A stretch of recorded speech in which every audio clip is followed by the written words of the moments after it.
Superstar Shakib Khan গিয়েছেন কিন্তু David হারান স্যারের বাসায়। সেখানে জেনে কিন্তু ইফতারিতে সংযুক্ত হয়েছেন সুপারস্টার শাকিব খান। কিছু সংখ্যক মেনশে বলতেছেন যে শাকিব খান কেন গিয়েছেন ডেভিড হারান স্যারের বাসায়।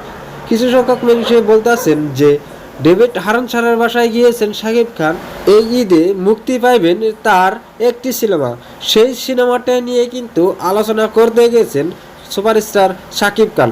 সুপারস্টার শাকিব খানের কিন্তু এই ঈদে মুক্তি পেতেছেন রাজকুমার সিনেমাটা, সেই সিনেমাটা নিয়ে কিন্তু আলোচনা করতে গিয়েছেন সুপারস্টার শাকিব খান।